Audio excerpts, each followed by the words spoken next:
तो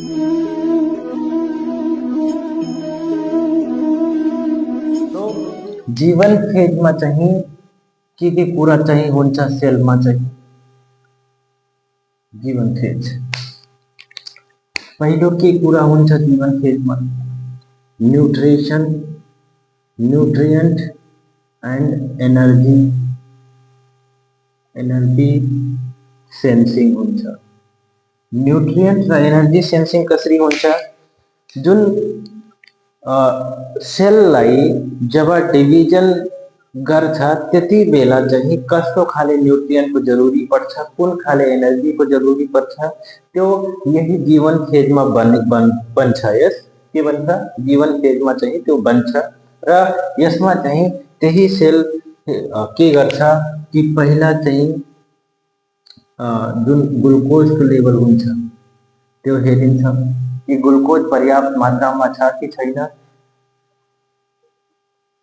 फेरि amino acid पर्याप्त मात्रामा छ कि छैन ऑक्सीजन छ कि छैन एटीपी जति चाहियो सेल डिभिजन को लागि त्यो बनेको छ कि छैन इफ यो मध्ये चाहिँ कुनै सफिसिएंट अमाउन्ट मा छैन यदि सफिसिएंट अमाउन्ट मा छ भने सेल जीवन फेज क्रॉस गरेर कुन फेज मा जान्छ G2 फेज मा जान्छ यस आफ्नो डीएनए रेप्लिकेशन गर्नलाई but in case if G1 phase sense the cell having insufficient of nutrition and energy यदि चाहिँ insufficient energy र nutrition sense गर्यो जीवन फेज में कि त्यो सेल भित्र एनर्जी को कमी र न्यूट्रिशन को कमी चाहिँ छ भने के हुन्छ तब इफ एनर्जी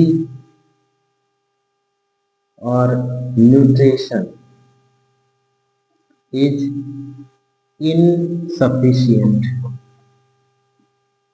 कमी भयो भने के हुन्छ जुन यो सेल साइकल चाहिँ छ त्यो के हुन्छ स्टप हुन्छ और अरेस्ट हुन्छ रुक्छ रुकेपछि चाहिँ जुन सेल जीवन फेज में हुन्छ त्यसलाई चाहिँ पुश गराउँछ कुन फेज में G0 फेज में जहाँ मेंटेनेंस चाहिँ हुन्छ मेंटेनेंस फेज जसलाई भन्छ यस ठीक छ एउटा पॉइंट हामी कंप्लीट गरिसक्यौं अर्को जुन चाहिँ हामी पूरा गरिरहेका छ कि जीवन फेजलाई हामी ग्रोथ फेज भन्छौं भने ग्रोथ कसरी भइरहेको छ यस ग्रोथ एंड मेटाबॉलिज्म कसरी चाहिँ जीवन फेज में सेल को भइरहेको छ यस फर्स्ट अफ ऑल के हुन्छ कि यहाँ जीवन फेज में different type of growth factor present हुन्छ जो के सेंस गर्छ कि कब चाहिँ सेल को ग्रोथ गराउने हो यस तो यहाँ हम के लेख्न सक्छौं कि जुन ग्रोथ फैक्टर्स चाहिन्छन् growth factors inside the cell तो कुन हुन् ग्रोथ फैक्टर एउटा EGF अर्को PDGF यो दुईटा चाहिँ के हुन् ग्रोथ फैक्टर हो जिसको नाम चाहिए इसको एपिडर्मल ग्रोथ फैक्टर हो अर्को को नाम चाहिए PDGF को नहीं जो नाम हो इसको चाहिए कि वो full form platelet dependent growth factor जब यो दुईटा जो ग्रोथ फैक्टर्स छन् जब यो एक्टिवेट हुन्छन् जब यो एक्टिवेटेड हुन्छ त यो के गर्छन् कि ग्रोथ को जुन सिग्नलिङ चाहिँ छ ग्रोथ सिग्नल चाहिँ जुन हुन्छ एउटा त्यो growth signal are growth promoting signals चाहिँ जनरेट गर्छन् के गर्छन् ग्रोथ प्रमोटिङ जो ग्रोथ गराउने फैक्टर्स चाहिँ हुन्छ हैन, growth promoting signals are generated. केबाट जनरेट हुन्छ, कुन फ्याक्टर्सले गर्दा, यही दुईटा फ्याक्टर्सले गर्दा, जुन ग्रोथ फैक्टर जब ग्रोथ प्रमोटिङ फैक्टर चाहिँ जब एक्टिवेट हुन्छ त के यसले एक्टिवेट गर्छ साइक्लिन एंड CDK। साइक्लिन के हो, cyclin it is a kind of proteins which binds on CDK and activate it. Further, this CDK act as a messenger that activates the other signaling. Yes, so यदि अझै राम्रोसँग बुझ्ने हो भने जुन यो साइक्लिन चाहिँ छ, साइक्लिन चाहिँ प्रोटीन हो जुन यो तीनटा फेजमा हरेक फेजमा बन्छ र खत्म हुन्छ र यसको काम के हो कि यो साइक्लिन, यही साइक्लिन डिपेन्डेन्ट काइनेज जुन प्रोटीन काइनेज चाहिँ छ योसँग बाइन्ड हुन्छ। बाइन्ड भएर के हुन्छ कि बाइन्ड भएर फेरि चाहिँ त्यही सेललाई पुश गर्छ G1 फेजबाट G2 फेजमा। यस, ओके। देन अब स्पेसिफिक जुन mainly cyclin, different kind of cyclin चाहिन्छ र CDK पनि चाहिन्छ, साइक्लिन डिपेन्डेन्ट काइनेज। त्यो मध्ये जुन मेन चाहिँ साइक्लिन एक्टिवेट हुन्छ त्यसलाई हामी भन्छौँ साइक्लिन डी एक्टिवेट हुन्छ र CDK4 means cyclin dependent kinase 4 र साइक्लिन डिपेन्डेन्ट काइनेज 6 एक्टिवेट हुन्छ र यो जब एक्टिवेट हुन्छन् त यो एउटा कम्प्लेक्स बनाउँछ। यो दुईटा जब एक आपससँग चाहिँ बाइन्ड गर्छन् त यो के बनाउँछन्, कम्प्लेक्स बनाउँछन् एउटा, र यही कम्प्लेक्स के गर्छ, फास्फोराइलेट गर्छ। दैट कम्प्लेक्स फास्फोराइलेट, अब के फास्फोराइलेट गर्छ, आरबी प्रोटीनलाई। RB protein means retinoblastoma protein, blastoma प्रोटीनलाई के गर्छन्, एक्टिवेट गर्छन् र यही रेटिनोब्लास्टोमा प्रोटीन के काम गर्छ कि यसले ब्लक गर्ने काम गर्छ कसलाई, E2F लाई र साथसाथमा रिलिज गर्छ, ब्लक पनि गर्छ र रिलिज गर्ने काम पनि हुन्छ। ठीक छ, जब यो E2F जुन फ्याक्टर्स चाहिन्छ, यस E2F फ्याक्टर्स जुन चाहिन्छ जब यो रिलिज हुन्छ हैन, E2F फ्याक्टरलाई हामी के भन्छौं कि यही के हो, ट्रान्सक्रिप्सन फ्याक्टर्स हो। र ट्रान्सक्रिप्सन भन्नाले कि डीएनए बाट आरएनए बन्ने जुन प्रोसेस हो त्यसैलाई हामी के भन्छौं, ट्रान्सक्रिप्सन चाहिँ भन्छौं। यो पूरा हामी पढ्छौं डीएनए को डीएनए रेप्लिकेसनमा पनि पढ्छौं जुन यस पेजमा हुन्छ। यस, र साथसाथमा हाम्रो अरु लेक्चरहरु पनि आउँछ जसमा हामी सेन्ट्रल डोग्मा को बारेमा पनि कुरा गर्छौं कि कसरी डीएनए बाट आरएनए चाहिँ बन्छ। यस, सो हाम्रो मेन कि जब आरबी प्रोटीन फास्फोराइलेट हुन्छ त के गर्छ, यो जुन E2F ट्रान्सक्रिप्सन फ्याक्टर चाहिन्छ त्यसको रिलिज गराउँछ। अब यो रिलिज भएपछि के काम हुन्छ शरीरमा, यस, यो रिलिज भएपछि मेन हाम्रो बॉडीमा चाहिँ जीन्स एक्टिवेट गराउँछ, जीनको एक्टिवेशन चाहिँ गराउँछ। कस्तो खाले जीनको चाहिँ एक्टिवेशन चाहिँ गराउँछ, यो यस्तो खाले जीनको एक्टिवेशन गराउँछ जो प्रोटीन काइनेज बनाउँछ अथवा पोलिमरेज इन्जाइम बनाउँछ, न्यूक्लियोटाइड्स बनाउँछ। यस, यो सबै बनाउँछ र यो सबै जब बन्छ हैन तब कुनै पनि सेल के हुन्छ, G1 फेजबाट कहाँ पुग्छ, यस फेजमा। ठीक, हुन्छ। अब थाहा भयो कि कसरी ग्रोथ भइरहेछ एक्चुअलमा कुन एउटा सिग्नल्सले गर्दा हुन्छ। ओके, सो अब चाहिँ अर्को हामी कुरा गर्छौं तेस्रो आफ्नो पोइन्टमा। त तेस्रो पोइन्टको म यही तलै लेखिरहेको छु, अलि सानो यदि हुन्छ भने फेरि उता हामी लेखिदिन्छौँ। यस, ल जति यहाँ 8 छ त्यति हामी हटाउने काम गर्छौँ, तर यदि भएन भने फेरि चाहिँ हामी अरू उतापट्टि लेखिहाल्छौँ। तेस्रो पोइन्ट के हो चाहिँ जुन जीवन चेक पोइन्ट चाहिँ छ, जीवन चेक पॉइंट्स पूरा बहुत नहीं चेक पॉइंट्स को बारे में। जब जीवन चेक पॉइंट्स के काम गर्छ क्वालिटी कंट्रोल चाहिँ गर्छ। यस, के गर्छ क्वालिटी कंट्रोल गर्छ। इफ यो क्वालिटी कंट्रोलमा दुई केस चाहिँमा के भने थे कि यदि ग्रोथ एप्रोप्रिएट चाहिँ छ, न्यूट्रिसन र एनर्जी लेभल ठीक छ, साइटोप्लाज्मको चाहिँ जुन एउटा भोल्युम हुन्छ त्यो ठीक छ भने अब के हुन्छ कि G1 फेजबाट कुनै पनि सेल निस्केर चाहिँ कुन फेजमा आउँछ, S फेजमा आउँछ। बट इन केस यदि यही G1 फेजमा ग्रोथ राम्रोसँग भएन, डीएनए ड्यामेज भयो भने के हुन्छ, यो चेक पॉइंट्स के गर्छन्, के एक्टिवेट गर्छन्, एटीएम एंड एटीआर। एटीएम र एटीआर जुन चाहिँ छ यसले प्रोटिन्स हुन्। यस, प्रोटिन काइनेज चाहिँ हुन्। जब यो एक्टिवेट हुन्छन् भने कुनै पनि सेल के हुन्छ, ब्लक हुन्छ जीवन फेजमा।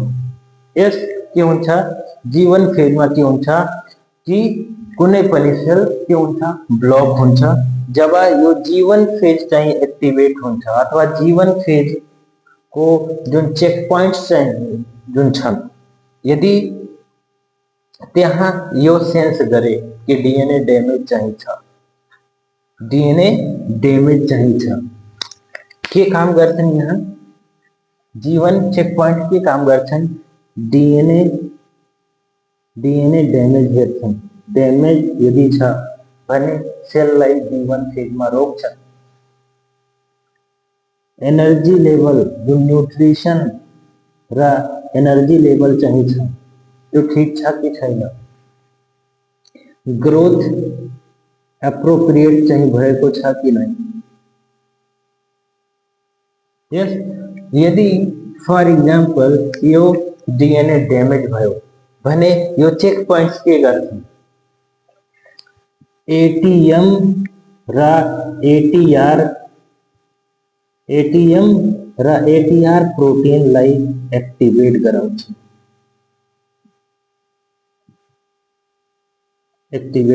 यस, अब यसले के काम गर्छ, यो चेक पॉइंट जुन चेक पॉइंट चाहिँ छन्, चेक पॉइंट त्यसलाई चाहिँ फस्फोराइलेट गराउँछ। फस्फोराइलेट गराएर चाहिँ के गर्छ, ब्लक गर्छ चेक पॉइंट 1 र चेक पॉइंट 2 लाई। जुन एटीएम चाहिँ छ, ठीक छ, एटीएम जुन प्रोटिन चाहिँ छ त्यो चेक पॉइंट 2 लाई चाहिँ ब्लक गर्छ। जुन एटीआर चाहिँ छ त्यो चेक पॉइंट 1 लाई ब्लक गर्छ। जब चेक पॉइंट चाहिँ रुक्यो, मीन्स चेक पॉइंट जब चाहिँ ब्लक भयो भने यहाँ अझै एउटा कुरा चाहिँ हाम्रो छुटेको थियो कि साइक्लिन जब एक्टिवेट हुन्छ यहाँ के हुन्छ, यहाँ के बन्छ, के एक्टिवेट हुन्छ, P53 प्रोटीन। P53 प्रोटीन के गर्छ, P53 प्रोटीन भन्ना चाहिँ कि ट्यूमर सप्रेसन प्रोटीन। जब यो प्रोटीन चाहिँ एक्टिवेट हुन्छ तो यसले के गर्छ, यसले एक्टिवेट गराउँछ कि P21 प्रोटीनलाई। अब P21 प्रोटीनले के गर्छ कि यसले एक्टिवेट गराउँछ कसलाई, फास्फोराइलेट गराउँछ कसको, आरबी प्रोटीन, रेटिनोब्लास्ट प्रोटीनलाई। ठीक छ, अब करेक्ट भयो, अलि चाहिँ यही मिस्टेक भएको थियो। ठीक छ ल। अब जब यो चाहिँ चेक पॉइंट ब्लॉक भयो भने जुन P53 प्रोटीन चाहिँ थियो जुन एक्टिभेट भइरहेको थियो, ठीक छ, जुन P53 प्रोटीन चाहिँ एक्टिभेट भएको थियो यो कम्प्लेक्स बनेपछि, तो यहाँ चेक पॉइंट जब ब्लॉक भयो भने यो जुन चाहिँ साइक्लिन चाहिँ छ, और साइक्लिन यहाँ नलेखेर हामी के गर्छौं कि एक्टिवेशन जब भयो एटीएम को र एटीआर को चाहिँ, तो के गर्यो यो फस्फोराइलेट गर्यो कसको, चेक पॉइंट 1 र चेक पॉइंट 2 लाई चाहिँ। यही चेक पॉइंट 1 र चेक पॉइंट 2 के गर्छन् P53 प्रोटीन को चाहिँ एक्टिवेशन चाहिँ गराउँछ। एक्टिवेट गराएर चाहिँ यसले के गराउँछ कि P16 र P21 प्रोटीनलाई एक्टिवेट गर्छ, जो के काम गर्छन् यो इन्हेबिटरी काम गर्छन्, इन्हेबिट गर्छन् कलाई सीडीके लाई, मीन्स साइक्लिन डिपेंडेंट काइनेज लाई चाहिँ सप्रेस गर्छ और इन्हेबिट गर्छ, ताकि अरू जुन साइक्लिन र साइक्लिन डिपेंडेंट काइनेज को जुन एउटा कम्प्लेक्स बनिरहेको थियो त्यो अब यहाँ बन्दैन। के इन्हेबिट हुन्छ, inhibit cyclin and CDK complex. जब सीडीके यहाँ पूरा किया हुआ बने कि जब यही नहीं इन्हेबिट भयो, जब यही रुक्यो भने अगाडि को जुन चाहिँ प्रोसेस हुन्छ, जुन सेल डिभिजन को चाहिँ प्रोसेस हुन्छ त्यो यही ठप हुन्छ, यही रुक्छ। तो यहाँबाट के हुन्छ कि सेल जुन हुन्छ त्यो G1 फेजबाट कहाँ जान्छ, G0 फेजमा, ठीक छ। यो थियो हाम्रो G1 फेजमा चाहिँ जुन के कुरा भइरहेको, कसरी भइरहेको थियो यस। र एउटा अझै कुरा यसमा पढ्नु बाँकी चाहिँ छ कि कस्तो खाले सेल G1 मा हुन्छन् र G1 बाट पास गर्छन् यस। तो यहाँ 3 टाइप को सेल चाहिँ छन् जसको बारेमा हामीले जान्ने आवश्यक चाहिँ छ कि एउटा न्यूरोन सेल चाहिँ हुन्छ हैन, कि न्यूरोन सेल यो आफ्नो लाइफमा जब फर्स्ट चोटि डिवाइड गर्छ त्यसपछि फेरि यो G1 फेजमा आउँदैन। एक पटक जब न्यूरोन सेल चाहिँ G1 फेजमा आयो र G1 फेजबाट S2 फेज गयो र G2 फेजबाट फेरि डिभिजन फेजमा गयो। जब एक चोटि चाहिँ डिभिजन भयो भने अर्को चोटि यो G1 फेजमा आउँछ, बट G1 फेजबाट डाइरेक्ट कहाँ जान्छ, G0 फेजमा चाहिँ पर्मानेन्टली गइदिन्छ। ये तो कसरी हुन्छ, कसरी किन चाहिँ जान्छ पर्मानेन्टली, त्यसको हामी अर्को आउटो लेक्चरमा चाहिँ पढ्छौं एकदम पूरे डिटेलमा यस। सो आज अहिले मात्र यो बुझ कि जुन न्यूरोन सेल हुन्छ त्यो G1 फेजमा त आउँछ दोस्रो चोटि, बट G1 फेजबाट G2 यस फेजमा जाँदैन, डाइरेक्ट कहाँ जान्छ, G0 फेजमा मेन्टेनेन्स फेजमा जान्छ र त्यही पर्मानेन्टली रहिरहन्छ यस। अर्को जुन सोमेटिक सेल हुन्छ, सोमेटिक सेल्स सबै सोमेटिक सेल्स मीन्स सेक्स सेललाई छोडेर अरू बाँकी जति चाहिँ सेल हाम्रो शरीरमा चाहिँ छन् त्यसलाई हामी के भन्छौं, सोमेटिक सेल भन्छौं यस। तो जुन सोमेटिक सेल्स हुन्छन् त्यो G1 फेजमा आउँछन् र G1 फेजको क्राइटेरिया मिलाएर कहाँ जान्छन्, यस फेजमा जान्छन् र यस फेज पछि चाहिँ G2 फेजमा जान्छ र फेरि फर्दर डिभिजन चाहिँ गर्छ यस। एउटा अझै चाहिँ एउटा सेल हुन्छ त्यसको नाम चाहिँ कि क्यान्सर सेल।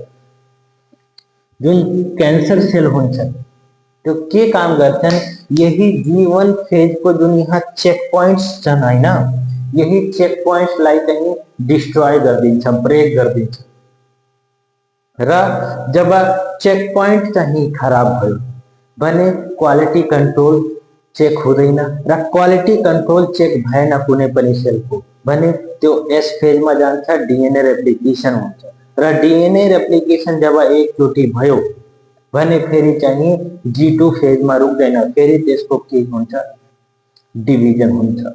यस यस कारणले हामी के पढ्छौँ कि सेल जुन क्यान्सर सेल हुन्छ त्यो यति ऱ्यापिड किन चाहिँ डिभिजन गर्छ, किनकि यो जतिवटा चेक पोइन्ट्स हुन्छ हाम्रो शरीरमा और यो सेल साइकलको जति चाहिँ फेजेसहरू हुन्छ अथवा चेक पोइन्ट्स हुन्छ त्यो सबैलाई चाहिँ पार गर्छ बिना बिना कुनै रिस्ट्रिक्सनको।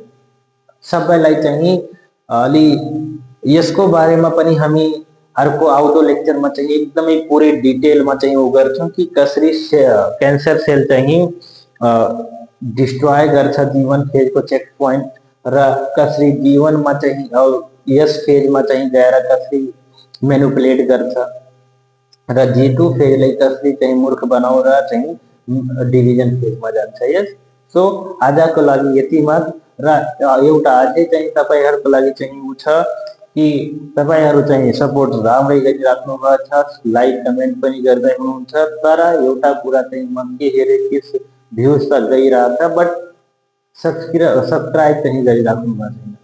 तो प्लिज सब्सक्राइब गर्नु ताकि हामी पनि चाहिँ मोटिभेटेड रहौँ र आउँदो चाहिँ लेक्चर्सहरु चाहिँ हामी अझै राम्रो अरु इम्प्रुभमेन्टको साथ चाहिँ हामी गर्दै गरौँ। सो कमेन्ट लाइक सब्सक्राइब यो सब गर्दै गर्नु र आफ्नो साथीभाइहरूलाई पनि यो क्लासको बारेमा चाहिँ अलि बताउनु कि चाहिँ पढाइ हुँदै रहेछ।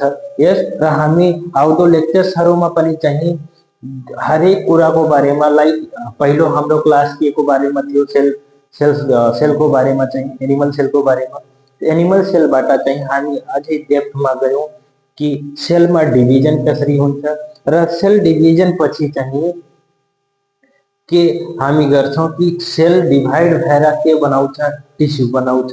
टिस्युको बारेमा पनि हामी आफ्नो लेक्चर्सहरु चाहिँ आउँदो लेक्चर्समा चाहिँ कुरा गर्छौँ। फेरि टिस्यु पछि चाहिँ फेरि अर्गनको कुरा गर्छौँ, अर्गन सिस्टमको कुरा गर्छौँ। मीन्स यो पुरै सिरिज चाहिँ हामी कम्प्लिट गर्छौँ। ते तपाईहरु चाहिँ सपोर्ट गर्नुस् ल। Thank you class.